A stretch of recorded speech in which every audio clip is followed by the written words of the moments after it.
그런 시간을 가지고자 합니다. 여러분 1절에서 5절까지 함께 읽습니다. 오늘 저희 본문은 예수님께서 빌라도에게 신문 받으시는 그런 장면입니다. 근데 여러분 이 이야기는 저희들이 마가복음 전체 구조 안에서 뭐와 연결되어져야 하냐면 바로 이 앞에 이야기가 뭐였죠?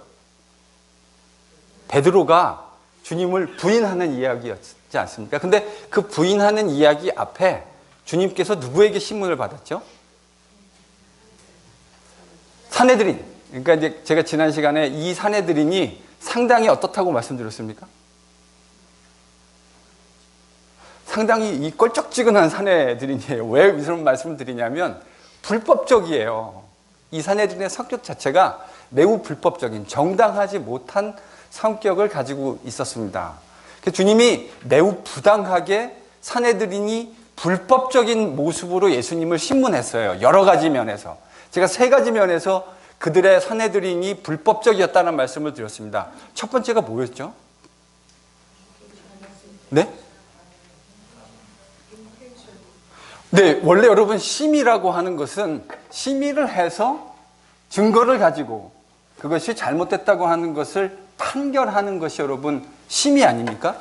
그것이 적법한 산헤드린의 재판 절차입니다. 그런데 마가는 우리에게 예수님을 신문하는 산헤드린이 매우 불법적이었다고 하는 것을 그들이 신문에 이미 결과를 마음속에 가지고 심의를 조작해가면서 했다고 하는 사실을 매우 노골적으로 보여주었습니다. 여러분 이거 틀림없는 불법적인 거죠. 아니 심의를 해서 그것에 증거가 있고 그것에 맞는 판결을 해야 하는 것이 여러분 상식적이고 정의로운 것 아닙니까? 그런데 이 산헤드린은 정의롭지 못했어요. 왜냐하면 이미 예수님을 죽이겠다고 하는 의도를 가지고 들어갔다고요. 그러니 여러분 그런 재판이 어떻게 정의로운 재판이고 공의로운 재판일 수 있겠습니까? 하나님의 백성이라 일컫는 유대인의 종교 지도자들이 이 정도 수준이었다고요. 예수님 당시에. 첫 번째, 그러니까 동기면에서 매우, 과정면에서 매우 불법적인 성격이었다. 또 뭐가 불법적이었죠? 네, 여러분 야간 신문이라고 하는 거 산헤드린은요 이렇게 야심한 시각에 열지 못하도록 되어 있었어요. 왜냐하면 그 정신이 뭐냐면 여러분 새벽이 되면 사람들이 어떻게 되죠? 정신이 혼미해집니다. 저는 졸리거나 배고프면 정신이 혼미해집니다. 그래서 정상적인 사고를 할 수 없어요. 그러니까 여러분 재판이라고 하는 것은 특히나 사람의 인신의 구속과 생명과 연관되어진 재판일수록 신중해야 하고 공명정대해야 하는 것 아닙니까? 근데 이 사람들 지금 언제 만났죠? 자정이 한참 지난 시간에 그러니까 예수님을 지금 빨리 그러니까 동기가 너무 불손한 게 분명하죠. 죽여야 되니까 불법적으로 빨리 회의를 해가지고 이거를 처리를 해야 되니까요. 새벽에 기회는 찬스다. 이거밖에 없다. 그러니까 지금 빨리 잡자 해가지고 했던. 그러니까 시기면에서 이 산헤드린은 매우 불법적이었어요. 또요. 세 가지를 얘기했습니다. 지지난 시간에. 네, 뭐 증인도 일치하지 않았고요. 사실은 사람의 생명을 죽일 수 있는 권한이 이들에게 그 당시에 없었어요. 그러니까 이제 이들이 얼마나 꼼수를 부리는지 저희들이 오늘 본문을 통해서 보게 되어집니다. 자, 1절. 자, 이런 관점에서 이제 산헤드린의 신문이 있고 난 후에 마가는 중간에 베드로의 부인 이야기를 괄호처럼 집어넣었죠. 사실은 그러나 이제 1절로 연결되어지면 이야기 아주 자연스러워집니다. 자, 새벽에라고 번역됐는데요. 이거는 정말 이른 시간을 얘기하는 겁니다. 정확하게 얘기하기는 참 어렵지만 거의 새벽 한 4시, 5시 정도 아주 이른 시간을 언급하는 거죠. 이 단어가 언제 쓰였냐면 마가복음에서 예수님이 그 2장의 수많은 일들을 사역을 감당하시고 난 후에 새벽 4명이 일어나서 기도하러 가셨다 그러지 않았습니까? 바로 그때 사용되어진 단어입니다. 자, 그러니까 예수님이요 매우 지금 이른 시간에 제사장들의 손에 의해서 그리고 장로들과 서기관들 곧 뭐요? 공회, 예루살렘 공회와 더불어 의논해서 예수님을 결박하고 끌어다가 빌라도에게 넘겨줍니다. 자, 자, 일단 넘겨주는 이유는 너무 분명하죠.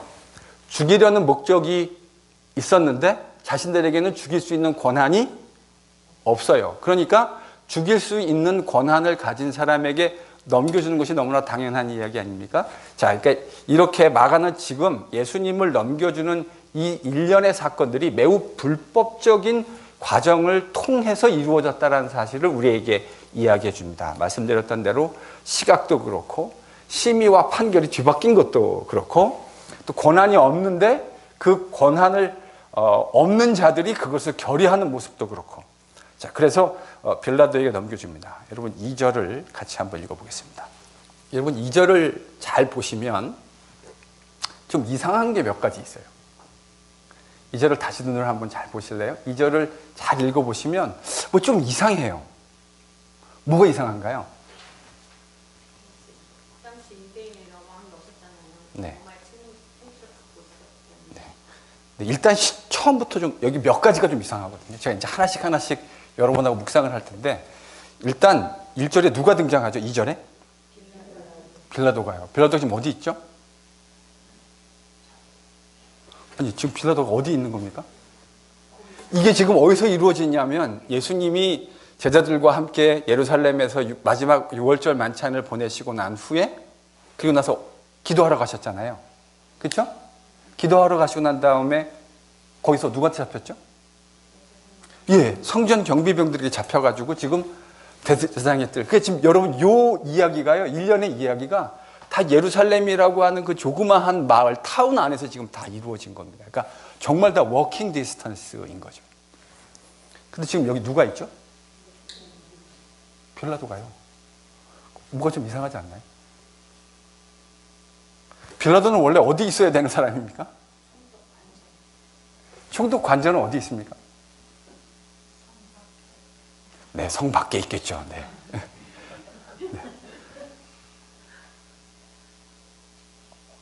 여러분, 로마군의 주둔지가 어디였습니까?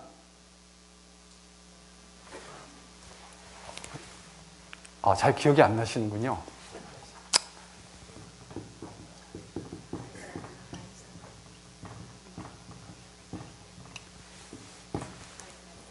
여러분, 총독은 가이사라 빌립보에 있었습니다. 주로 그래요. 여러분, 유대인들의 지도를 잠깐 그려보면 이게 뭔지 아시죠? 이제는 이게 뭔지 아셔야죠. C자를 거꾸로 그리면 지중해. 네, 지중해. 유대 땅이 이렇게 있는데요. 이게 이제 소위 그 요단강입니다. 그래서 이걸 넘어가는 걸 트랜스 조던. 그렇죠? 그래서 여기 예루살렘이 이쯤 있고요. 그 다음에 갈릴리 호수가 여기 있고 이제 아래를 내려면 사해 바다가 있지 않습니까?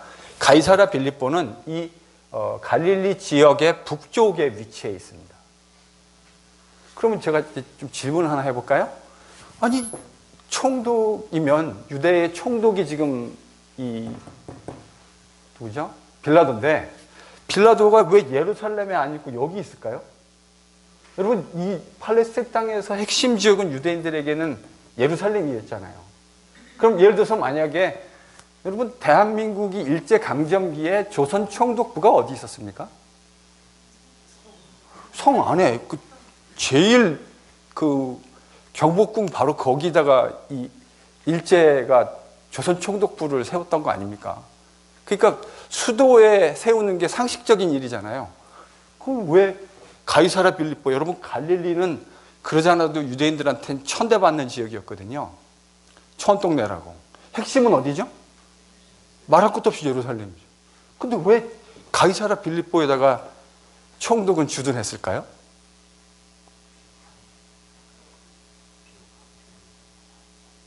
아니 여러분 일단은 주둔구는 좁은 땅을 차지하게 돼 있습니다. 그러니까 예루살렘은 유대인들의 관점에서는 성지고 하나님의 성전이 있는 말하자면 유대인의 아이덴티티를 형성하는 핵심 지역이긴 하지만 이런 로마 장성들에게는 그 땅은 별로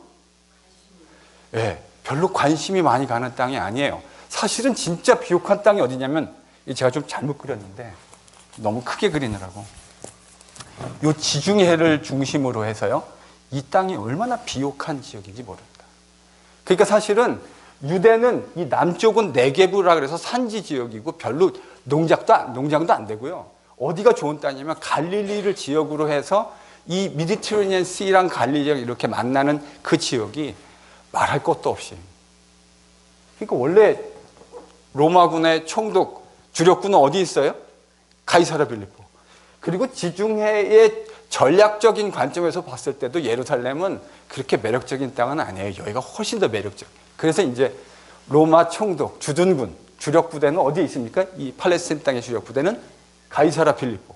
근데 지금 빌라도가 어디 와 있죠? 예루살렘에 와 있습니다. 왜 와 있을까요? 네, 6월절이기 때문에. 6월절에는 아주 많은 유대인들이 순례를 했습니다. 그러니까 우리로 치면 민족 대명절 같은 그런 큰 절기죠. 그러니까 지난번에 제가 유대인의 문헌 가운데 대략 한 260만 명, 70만 명이 되는 유대인들이 이 조그마한 예루살렘 지역에 지금 그냥 벅적벅적 대누고 있는 상황입니다. 그러니까 당연히 로마의 주력 부대와 또 치안을 담당하는 이 총독이 바로 그런 이유 때문에 지금 예루살렘에 와 있는 것으로 보입니다. 사실은 인간들은 자신들의 정치적인 이유 때문에 총독은 당연히 자기가 해야 할 일을 지금 하고 있는 것이겠죠.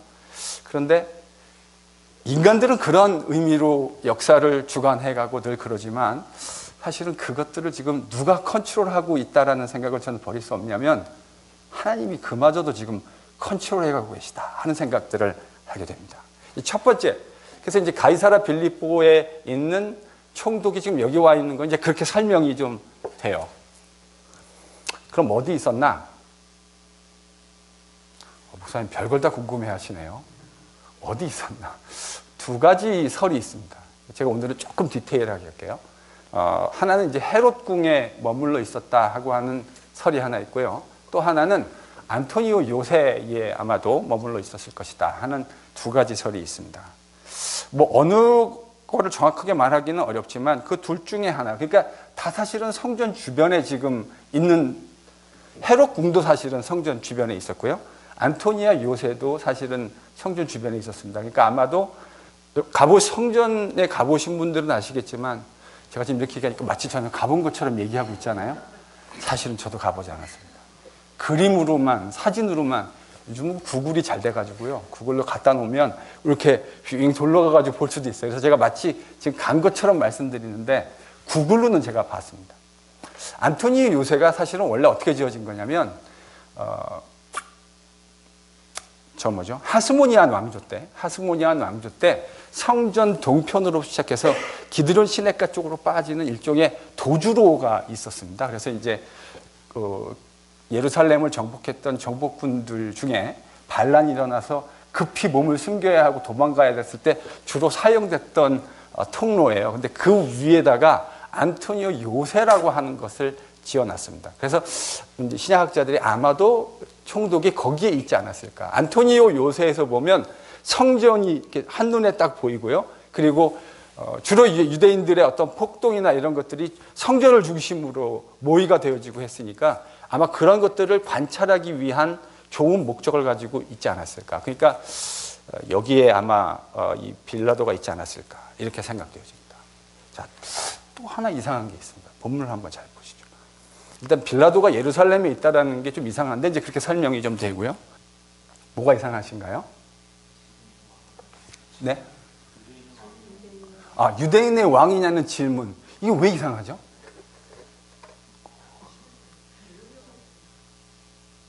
아니, 지금 이상하다고 하셨는데? 왜 이상하죠? 제가 볼 때 길은 잘 찾으셨어요. 잘 찾으신 거예요. 반로마적인 여기잖아요. 예. 네. 정말 코스를 봤는데 이스라엘 왕이 없는데. 네. 예, 그것도 좀 이상하죠. 그렇죠? 네. 혐의 자체가. 근데 이제 그건 설명이 가능한데 제가 지금 이렇게 반응이 빨리 안 나온다는 거는 무슨 말이죠? 예, 제가 원하는 대답은 아니라는 말이죠. 네, 제가 원하는. 여러분 힌트를 드리면 유대인들이 처음에 고소했던, 그러니까 예수님을 죽이고자 했을 때 고소했던 제목이 뭐였습니까? 신성모독이었습니다. 시작은 이렇게 됐죠. 예수님에게 혐의를 씌우기 위해서 유대인들의 매우 중요한 정치적이고 종교적인 핵심이었던 성전과 관련된 혐의를, 그러니까 예수님이 성전에 대해서 매우 과격한 발언을 했다라고 하는 것으로부터 시작돼서 예수님에 대해 혐의가 쓰여졌다고요. 근데 예수님이 이제 그 이야기를 하고 난 뒤에 예수님이 아무 말씀을 안 하시잖아요. 그러니까 대제사장이 딱 등장해가지고 14장 여러분 한 20절만 앞으로, 그러니까 다 전절로 가서 조금만 앞으로 가면 그 얘기가 나와요. 제사장이 뭐라 그러죠?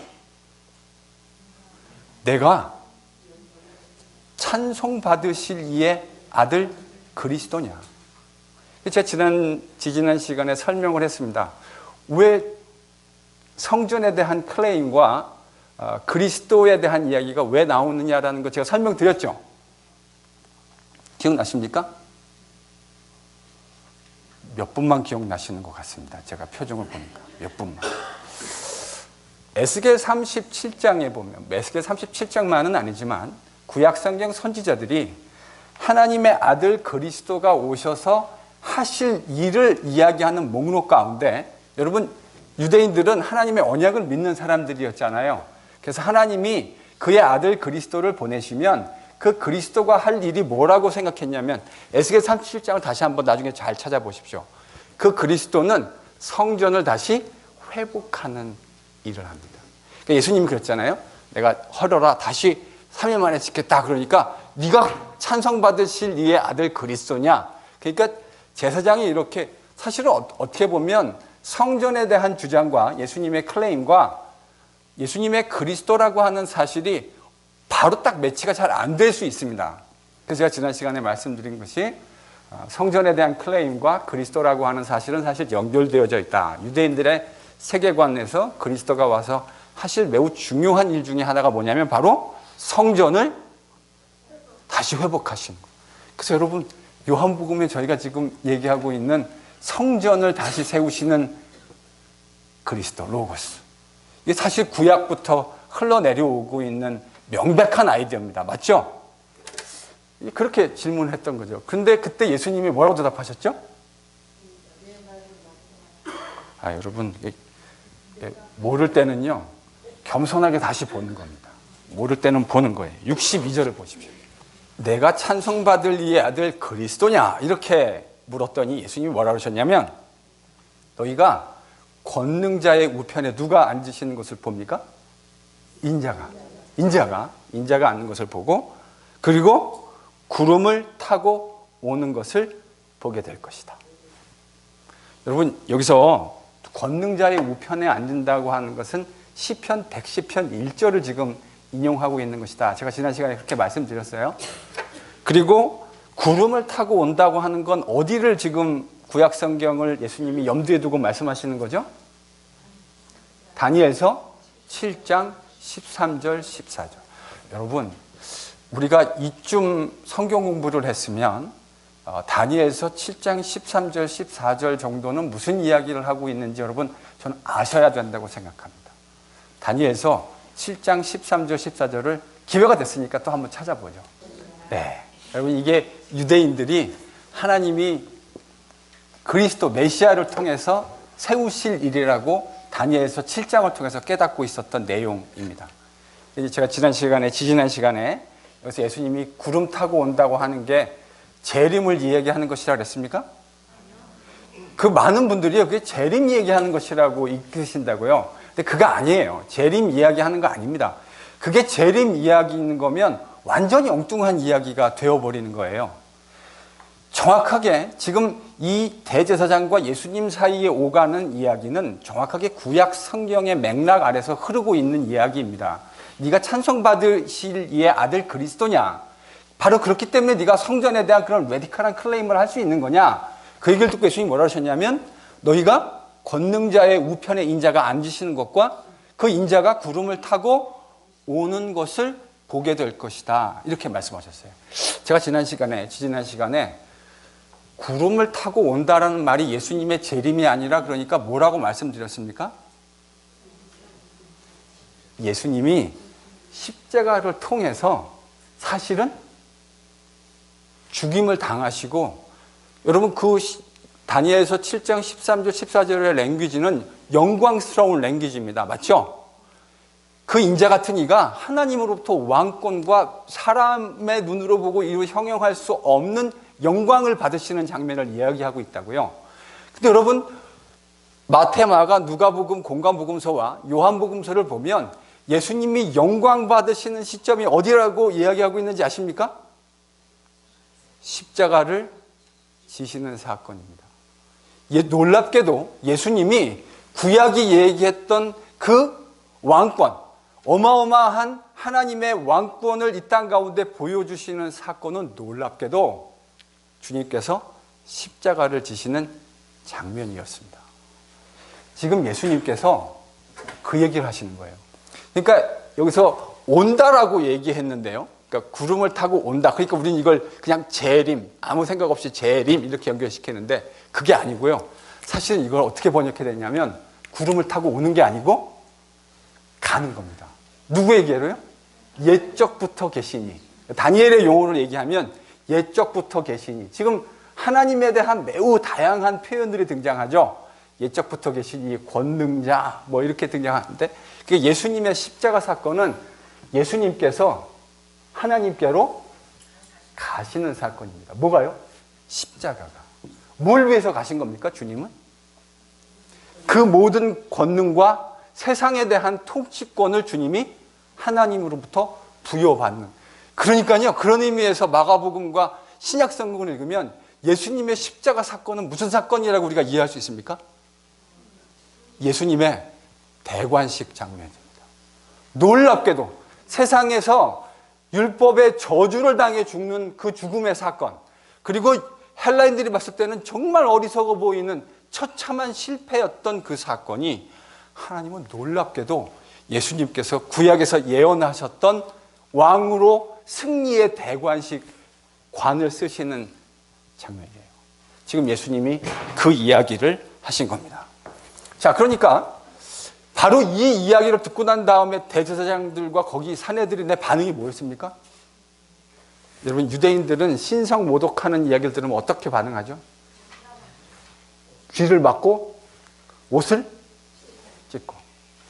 그러니까 하나님의 이름이 더럽혀졌다는 것에 대한 그들의 반응을 그렇게 했다고요. 그래서 이 사람들이 결의한 게 뭐죠? 더 이상 우리가 무슨 증거를 더 찾을 필요가 뭐가 있겠느냐. 그래서 예수님을 죽이기로 모의한 거 아닙니까? 그러니까 유대인의 산헤드린 회의에서 예수님을 죽이려는 모의는 혐의가 뭐였죠? 신성 모독이지 않습니까? 근데 지금 빌라도가 예수님께 던진 심의의 첫 번째 질문이 뭐냐면 네가 유대인의 왕이냐? 그럼 여러분, 대제사장과 산헤드린이 예수님께 씌운 혐의는 신성 모독이었고 지금 빌라도 총독이 예수님께 심의하려고 하는 혐의는 뭐죠? 정치적 이슈입니다. 네가 유대인의 왕이냐라는 말은 이게 매우 정치적인 함의를 가지고 있는 말이에요. 좀 이따 이야기를 좀 더 하겠습니다. 자, 그러니까 이제 잘 생각해 보세요. 아니, 처음에 시작은 신성 모독으로 시작되어졌는데 빌라도에게 와서 이 이야기를, 예수님을 건네주면서 이야기를 건네준 사람들이 산헤드린 사람들이 아니었겠습니까? 근데 혐의가 정치적인 이슈로 변화되어져 있습니다. 왜 이렇게 됐을까요? 여러분, 신성 모독이라는 걸 가지고 빌라도 앞에 가면 빌라도가 뭐라 그럴까요?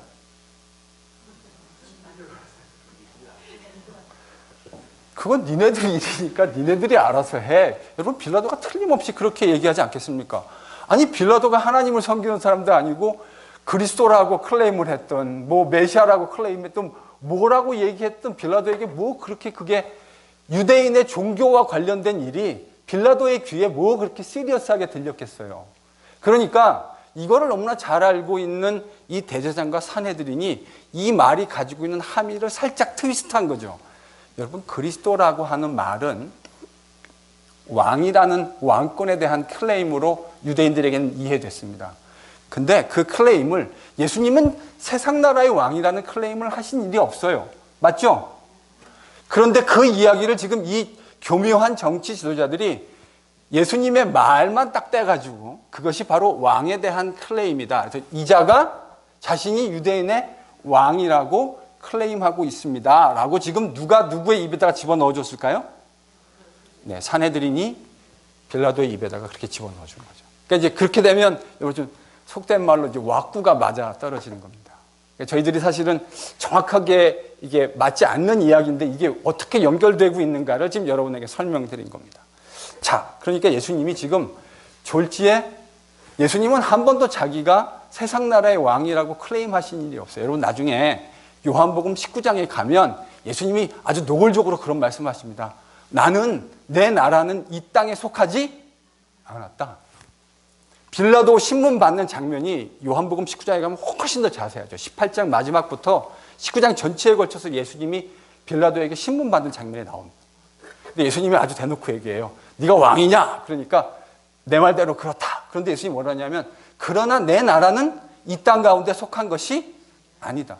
만약에 내 나라가 이 땅 가운데 속했다면 내 신하들이 너한테 이렇게 넘겨지도록 하지 않았을 거다. 예수님이 이제 그렇게 말씀하셨습니다. 자, 그러니까 유대인의 왕이냐라는 이 질문 속에는 이렇게 미묘한 트위스트가 지금 있는 겁니다. 그러니까 이 이야기를 들으시고 마가 버전에서 예수님은 뭐라고 말씀하시냐면 내 말이 옳다. 근데 이게요, 사실은 좀 좋은 번역은 아니에요. 정확하게 예수님의 말은 뭐였냐면 원문에 이렇게 돼 있어요. 네가 말하였다. 네가 유대인의 왕이냐? 예수님의 대답은 뭐라고요? 네가 그렇게 말하였다. 그럼 여러분 이건 어떤 뉘앙스로 들릴 수 있을까요?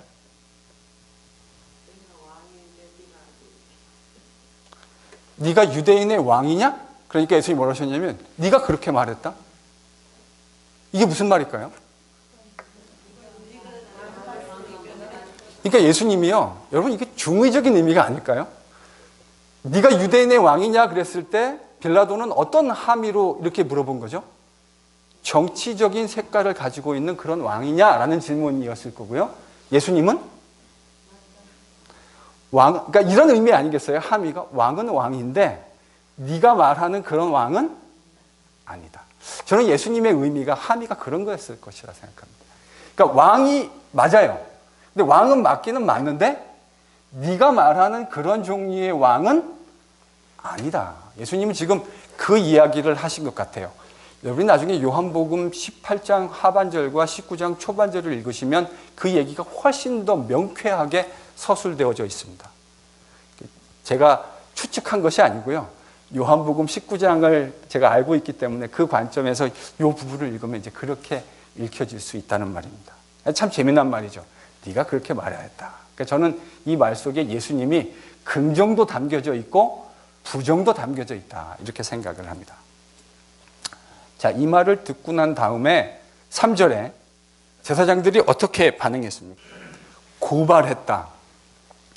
여러분 이 말이 무슨 말일까요? 이 사람들이 왜 계속 고발했을까요? 아니 이미 고발한 거잖아요. 이미 예수님을 고발해서 유대인의 왕이라고 하는 정치적인 지금 이야기를 씌워가지고 예수님을 고소고발한 건데 왜 또 여러 가지로 고발했을까요? 이게 무슨 함의가 있겠습니까?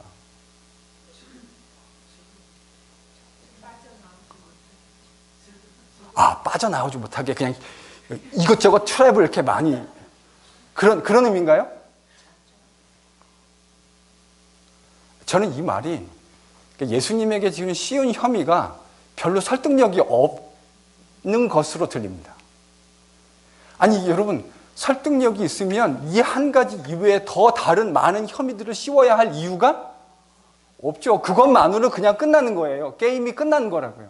근데 지금 예수님에게 고소고발을 하기는 했는데 지금 이 정황이 별로 그렇게 자기들이 의도했던 대로 돌아가지 않는 거죠. 그러니까 이것도 고발하고 저것도 고발하고 지금 여러분 사실 이 장면은 이미 산헤드린의 심의 장면에서 등장했던 내용 아닙니까? 예수님에 대해서 여러 가지로 고발했는데 증언들의 그 고발 내용이 서로 일치했나요? 아니요. 중구난방인 거죠. 그러니까 제가 말씀드렸던 대로 이 심의가요 차곡차곡 세밀하게 진짜 톱니바퀴 맞듯이 탁탁탁 이렇게 된 게 아니고 거의 그냥 이런 거 있잖아요. 군중심리에 의해서 우하고 몰려가지고 이거 빨리 해야 되겠는데 하고 이렇게 되어졌다고. 지금 논의가 그렇다라고 하는 걸 여러분에게 말씀드린 일이 있습니다. 그거 같아요. 그러니까 빌라도가 사실 이 이야기를 지금 심의를 계속 하면서 이야기를 듣고 있는데, 유대인들의 고발을 듣고 있는데, 이 이야기가 빌라도에게 별로 설득력이 없었던 거죠. 증거가 있습니까? 있습니다. 그럼 요한복음, 드디어 요한복음 요건 좀 찾아보죠. 18장 38절. 그러니까 지금 심의를 받고 난 다음에 빌라도가 볼 때는 예수님에게서 혐의점이 보였습니까? 안 보였습니까? 아니, 보일 틈이 없죠. 예수님이 언제 정치적인 모의를 하신 일이 있어요. 증거를 들이대야 되는데 예수님이 그런 일을 하신 일이 없지 않겠습니까? 예수님은 나라는 이 땅에 관한 나라가 아닌데요. 주님과 별로 관심 없는 내용 아닙니까? 여러분 19장, 그 뒤에 19장 4절도 한번 보십시오. 19장 4절 같이 읽습니다. 시작.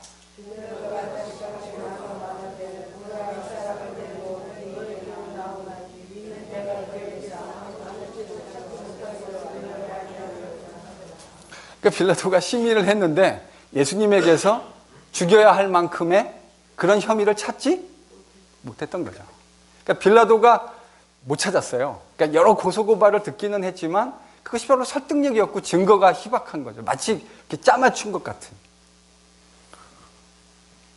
4절을 읽습니다. 시작. 본문으로 돌아와서요. 네, 오늘 본문 4절 같이 읽습니다. 시작.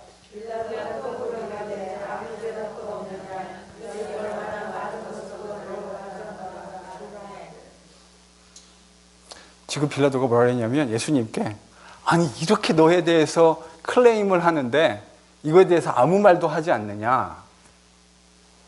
그들이 얼마나 많은 것으로 너를 고발하고 있는가 보라. 이렇게 얘기했습니다. 여러분 이 말은 빌라도 입장에서는 이런 거 아닐까요? 지금 그들이 유대인들이 제시하고 있는 산헤드린이 제시하고 있는 예수님의 죄목들이 증거가 별로 희박해요. 그러니까 요한복음은 아주 명시적으로 얘기했는데 계속 이쪽에 그 클레임은 있는데 이쪽에 대한 주장은 있는데 그 주장을 뒷받침할 만한 증거가 계속 희박한 거죠. 근데 여러분 이게요. 증거는 틀림없이 희박한데 그렇게 간단하게 넘길 수 있는 상황은 아닙니다. 이게 빌라도가 가진 딜레마죠. 예수님을 죽이려고 한다면 그 권한이 지금 빌라도에게 있는데 예수님에게 대한 혐의점들은 매우 막중한 혐의점들이에요. 왜요? 여러분 이게 왜 막중합니까? 아니 로마 정복군의 입장에서 제일 신경 쓰이는 게 뭐죠? 피지배국의 사람들이, 국민들이 로마의 통치 세력에 대해서 봉기해서 일어나는 일이 로마 입장에서는 제일 민감한 이슈 아니겠습니까? 더군다나 이 총독이라는 직분이 바로 그런 것들을 통치하고 잠재우고 그런 일이 일어나지 않도록 하는 역할을 위해서 이 총독을 지금 팔레스타인에 파견한 거라고요. 근데 지금 클레임이 뭐예요? 그런 일이 일어났습니다. 라는 클레임 아니겠습니까?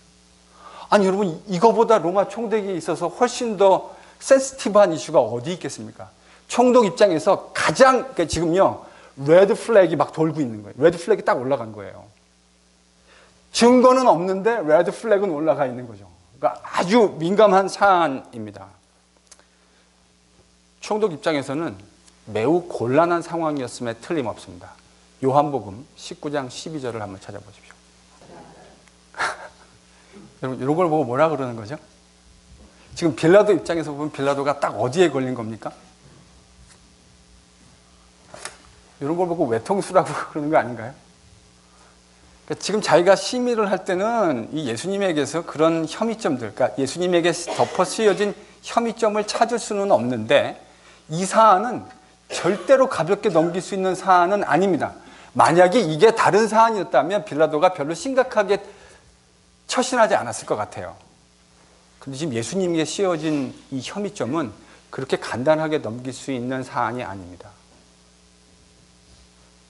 여러분 굳이 뭐 조선 왕조 때 보면 이런 게 그런 거 아닙니까?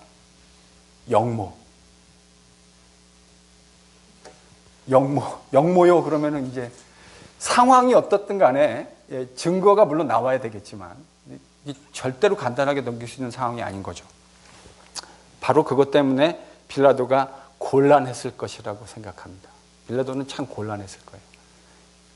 그래서 저희들이 다음 주에 읽게 되어질 빌라도가 고안해내는 아이디어가 뭐죠?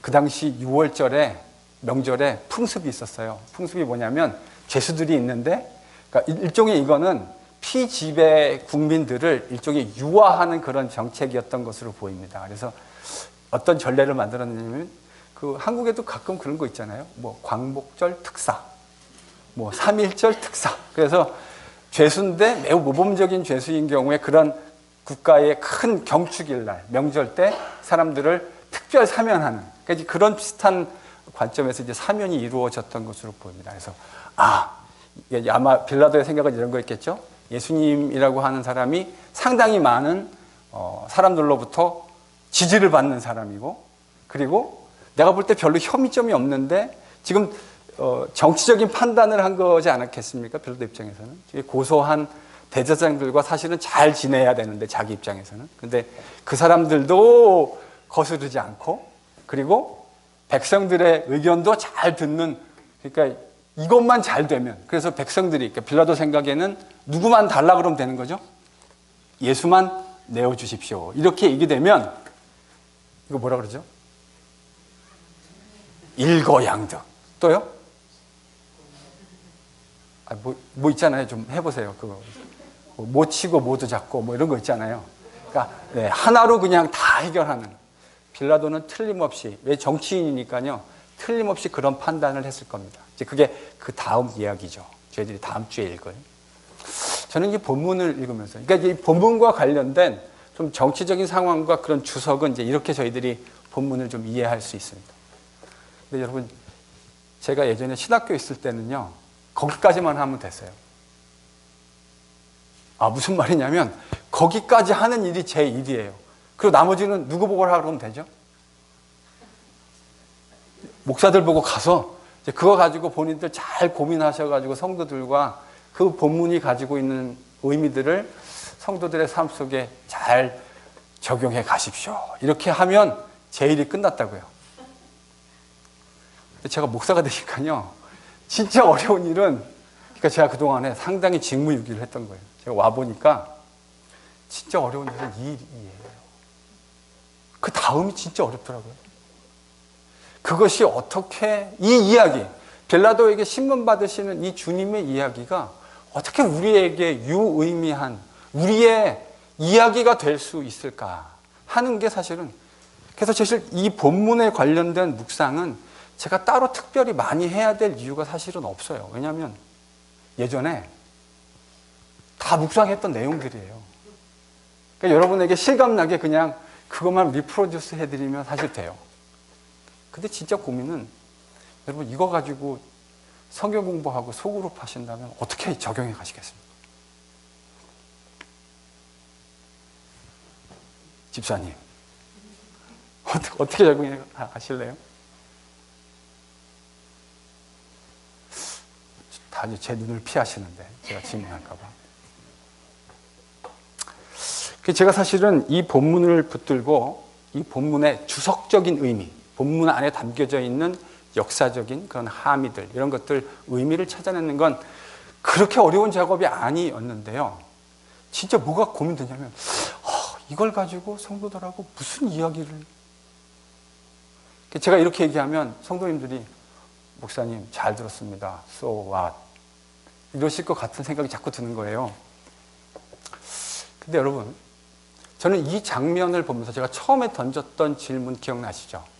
오늘 성경 공부 처음에 제가 뭐라고 시작했냐면, 성도들 가운데 매우 어렵고 힘든, 매우 불합리해 보이고 힘든, 어떻게 하나님 이렇게 정의롭지 못한 일들이 일어나는 것을 가만 두고 보십니까?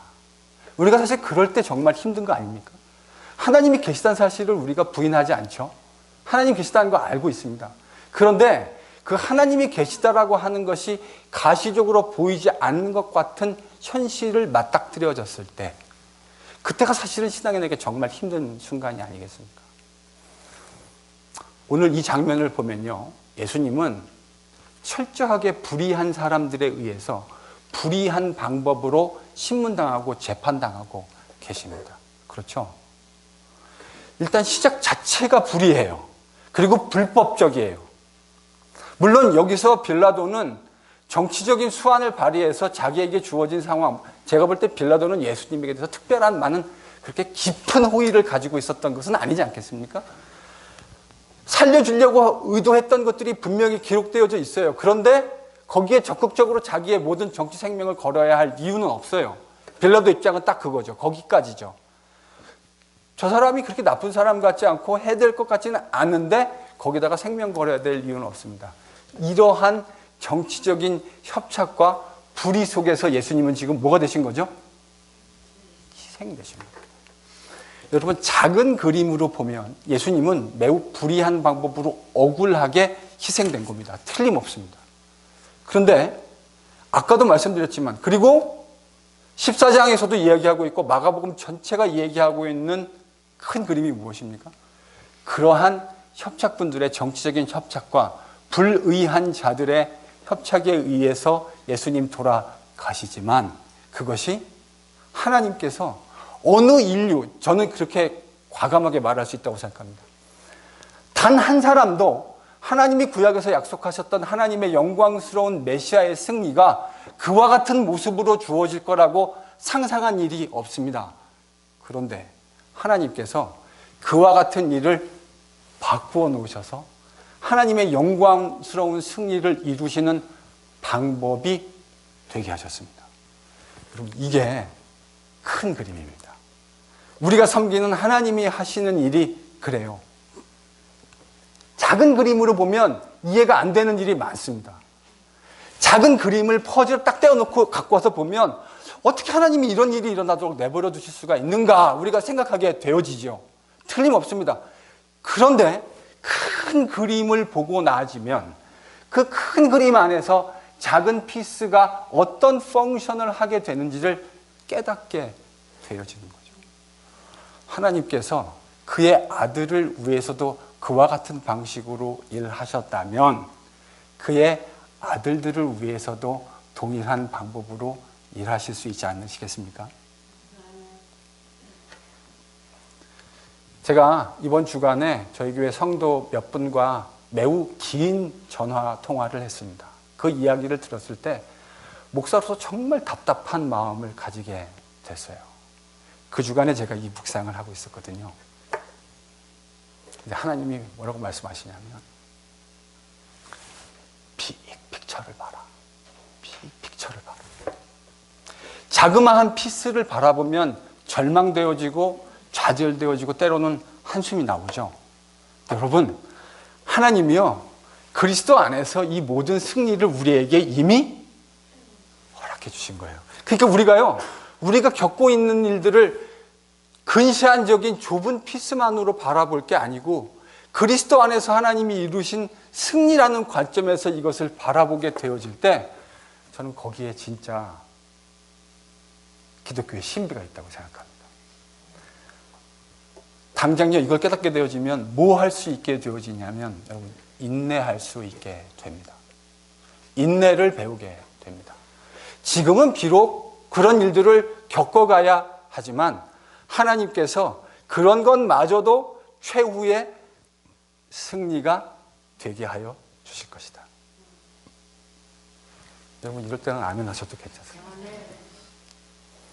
그리스도 안에서 이와 같은 방식으로 승리하시는 것이 하나님의 일하시는 승리의 방법이라고 한다면 그의 아들을 위해서 그런 일을 하신 우리 하나님께서 그의 아들들을 위해서도 동일한 방법으로 일하실 것이라고 생각합니다.